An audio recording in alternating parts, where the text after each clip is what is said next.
महाराज जी, मेरा सवाल है कि माता पिता की जिम्मेदारी अपने बच्चों के प्रति कब समाप्त होती है, जिसके बाद वो गृहस्थ आश्रम से वैराग्य का रास्ता हाँ, अपना जब बच्चे पढ़ लिख करके ब्याह योग्य हो गए, उनका ब्याह कर दिया, इसके बाद समाप्त हो जाती है। जब तक बच्चे का ब्याह ना हो तब तक माता पिता का कर्तव्य बना रहता है कि उस बच्चे का ब्याह करें। बच्चा या बच्ची, उसका ब्याह करने के बाद पाणी ग्रहण संस्कार हुआ, फिर आप विरक्त भाव से भजन कर सकते हैं। संसार से आपने संबंधों का काम हो गया, हम भगवत संबंध का काम करेंगे।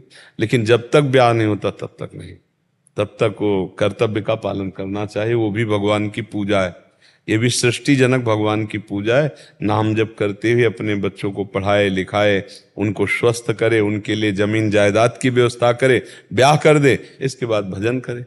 दोनों काम हो गए। भजन करते हुए ये किया, इसके बाद पूर्ण भजन में लग जाए, वो भगवत प्राप्त हो जाएगा। हर्ष जी अहमदाबाद से। राधे राधे गुरुजी।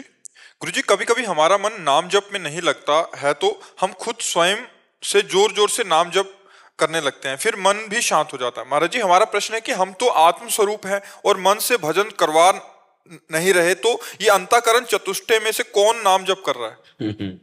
देखो, आपका जो स्वरूप है उसका अभी ज्ञान नहीं, केवल सुना है। अंतःकरण का आपको अभी ज्ञान नहीं, केवल सुना है। क्योंकि अंतःकरण में जब अंतर्मुख होकर के आप समस्त इंद्रियों से अनुभव करोगे तो जानोगे ये बुद्धि है, ये मन है, ये चित्त है, अहंकार है, इनका एक एक का परिचय प्राप्त होता है।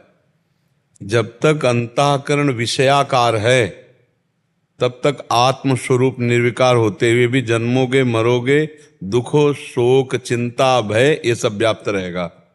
आत्मस्वरूप तो पहले भी था, अब भी, आगे भी रहेगा। अंतःकरण को सुधारना है हमको।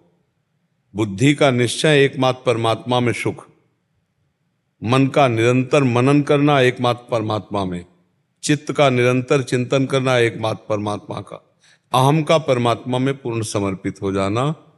तो जैसे हमने बताया, निर्मल जल और एकाग्र जल, शांत जल, तो नीचे क्या दिखाई देने लगता है, ऐसे निर्मल और शांत अंतःकरण में भगवत साक्षात्कार होता है, अपनी आत्मा का आत्मबोध होता है। समझ पर? अभी खूब नाम जप करो, जबरदस्ती करवाओ मन से। पहले तो जिह्वा से करना चाहिए, ये वाक इंद्रिय है, इसको शुद्ध करना चाहिए। पवित्र शब्द बोलो, नाम जप करो, कभी किसी को कटु वचन परुख वचन न बोलो। एक एक इंद्री को पावन करना है। नेत्रों से देखें, सब में श्री भगवान को देखें, कान से सुने भगवान की चर्चा, मंगल में गुण सुने, किसी की निंदा, किसी का पापाचरण नाम सुने।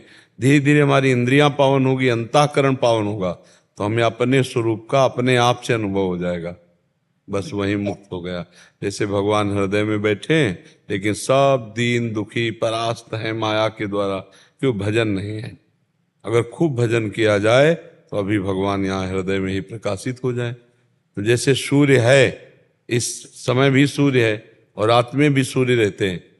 जैसे हमारे यहाँ रात है तो कहीं दिन होती है, तो मृत्युलोक में सूर्य तो है ही ना, ये सब मृत्युलोक के अंतर्गत है, देश विदेश। तो कभी हमारे यहाँ रात होती तो कहीं सूर्य उदय होता है, कहीं सूर्य होता है, मतलब सूर्य कभी अस्त नहीं होता, पक्का है ना? सूर्य कभी अस्त नहीं होता, वो प्रकाशित होता ही रहता है।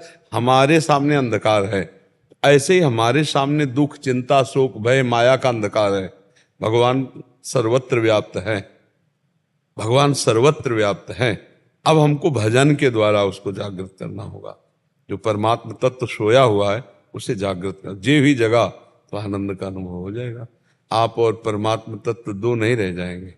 पर भजन, रात आज का सत्संग सुना, स्मृति हर समय, अखंड स्मृति सबसे बड़ी साधना का स्वरूप है। भगवत स्मृति, एक तैल धारावत स्मरण, सेवा करते हुए, अपने कर्तव्य कर्म करते हुए भगवत स्मृति, उसी से अनुभव हो जाएगा। तो ये जो बंधन हुआ है ये मन को हुआ है। कभी आत्म तत्व न बंधा था और न बंधा है, न बंधा रहेगा। इसी मन को सुधार लिया तो परमात्मा स्वरूप थे, हैं, रहेंगे। और मन न सुधार पाए तो जन्म मरण, नाना प्रकार के दुख, क्लेश, चिंता और अन्य योनियों में भटकना, ये सब भोगना पड़ता है। समझ गया?